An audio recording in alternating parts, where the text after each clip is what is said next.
Selanjutnya kita akan memasuki pembahasan tentang distribusi binomial.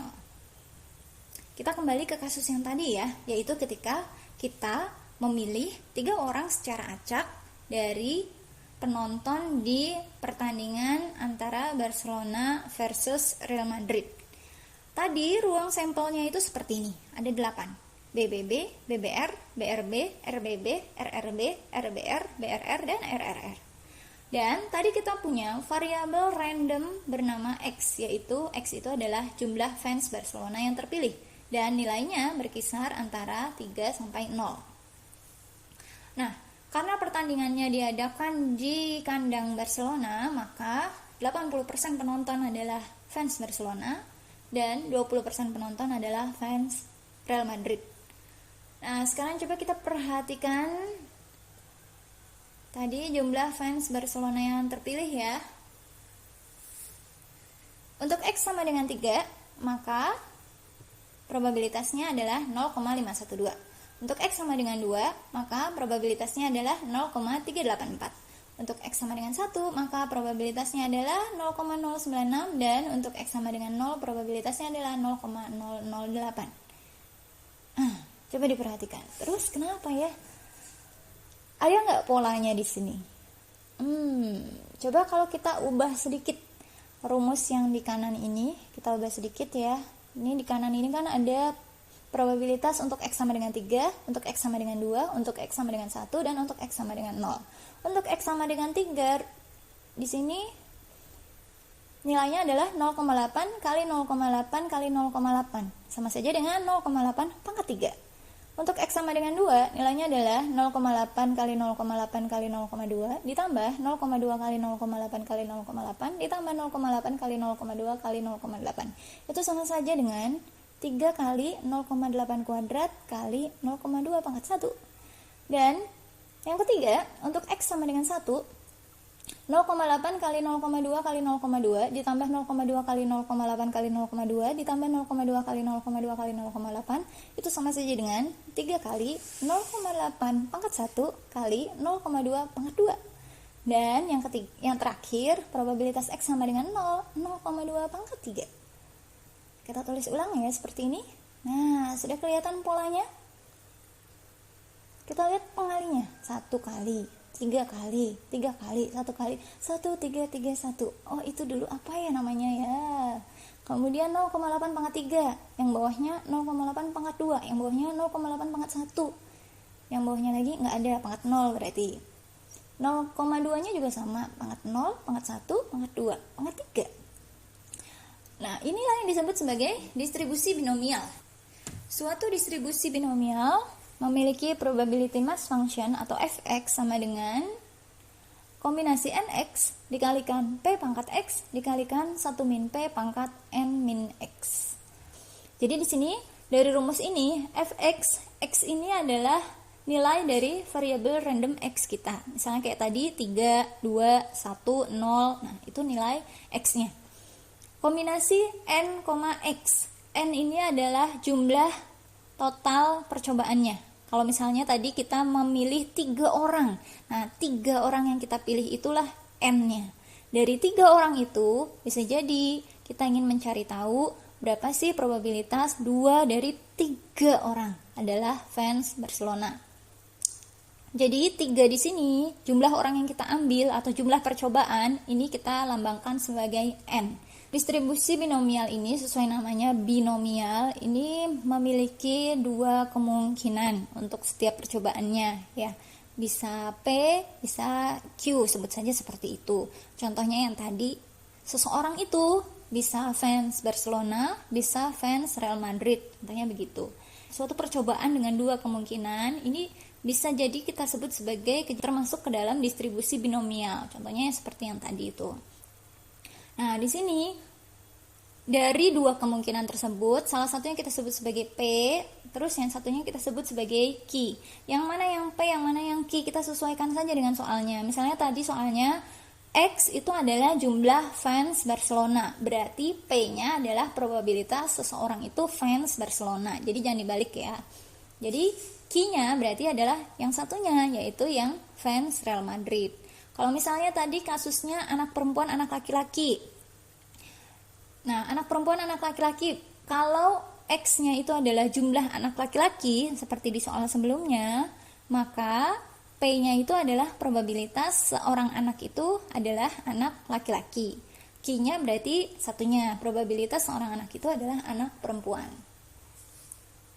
P pangkat X, X itu tadi adalah nilai dari variabel randomnya, dikalikan dengan 1 min P, atau bisa juga disebut sebagai Q, yaitu probabilitas kejadian satunya, ya, pangkat N min X. N-nya tadi sudah, X-nya juga sudah.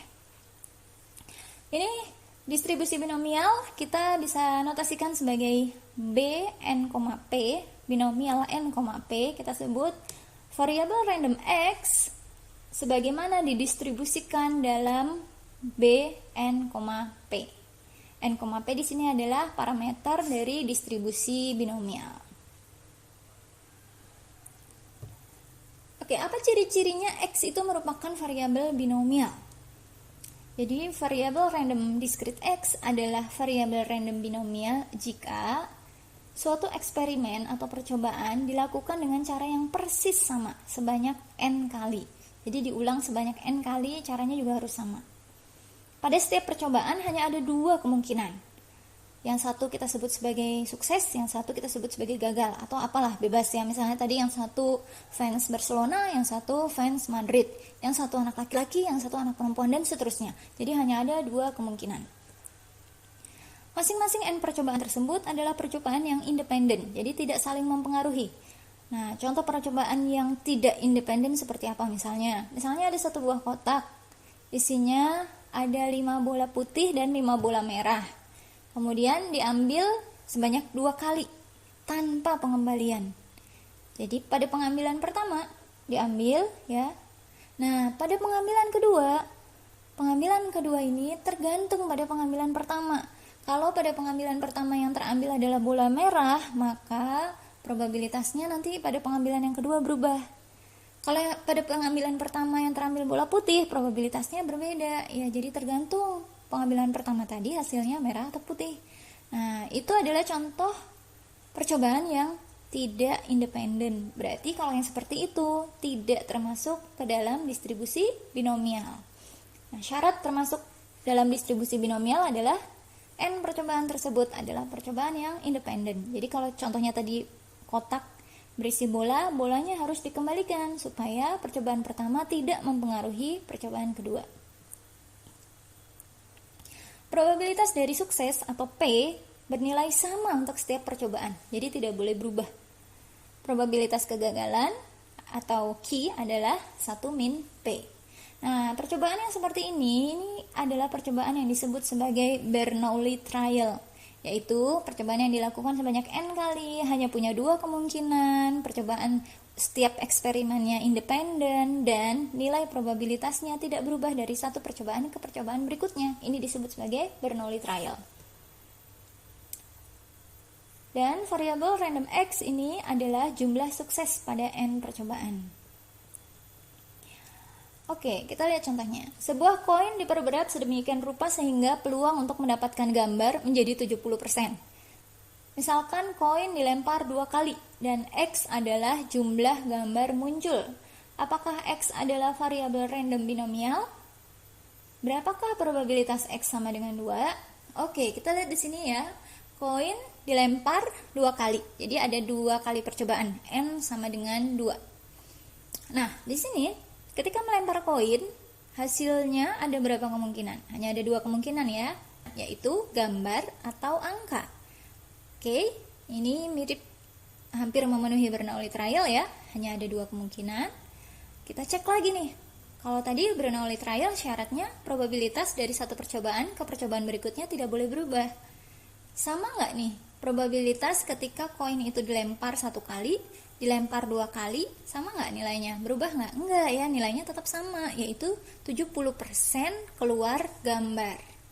Nah, karena probabilitasnya tidak berubah dari satu lemparan ke lemparan berikutnya, dan satu lemparan tidak mempengaruhi lemparan berikutnya, maka ini termasuk ke dalam Bernoulli trial. Karena percobaan ini termasuk ke dalam Bernoulli trial, berarti X ini adalah variabel random binomial. Berarti kita bisa terapkan rumus yang tadi. Probabilitas X sama dengan 2 adalah tadi rumusnya kombinasi NX, P pangkat X kali Q pangkat N min X. N-nya berapa kali lempar? 2 kali lempar. X-nya ini yang diminta 2, berarti kombinasi 2,2, 1 ya, berarti P pangkat X, P-nya adalah 70%, keluar gambar ya, gambar 70% pangkat 2 dikalikan Q-nya 1 min 70%, 30%, berarti pangkat 0. Oke, hasilnya adalah 0,49. Nah, setelah kalian memahami tentang distribusi binomial, silakan dikerjakan soal berikut. Diperkirakan 20% penduduk Indonesia tidak memiliki asuransi kesehatan. Secara random diambil sampel sebanyak 15 penduduk. Misalkan X adalah jumlah sampel yang tidak memiliki asuransi kesehatan. Berapakah probabilitas 3 dari 15 orang tidak memiliki asuransi kesehatan? Soal berikutnya, berdasarkan eksperimen diketahui bahwa 75% tikus yang disuntik dengan sejenis serum terlindungi dari serangan sejenis penyakit, misalnya terlindungi dari virus corona. Jika 3 tikus disuntik dengan serum tersebut, berapakah probabilitas paling banyak 2 yang terserang penyakit corona? Distribusi binomial juga memiliki probabilitas kumulatif. Contohnya, berapakah probabilitas paling banyak 1 dari sampel tersebut tidak memiliki asuransi kesehatan? Paling banyak 1, berarti kurang dari sama dengan 1. Ini sama saja kita menanyakan probabilitas X kurang dari sama dengan 1, yaitu probabilitas X sama dengan 0 ditambah probabilitas X sama dengan 1.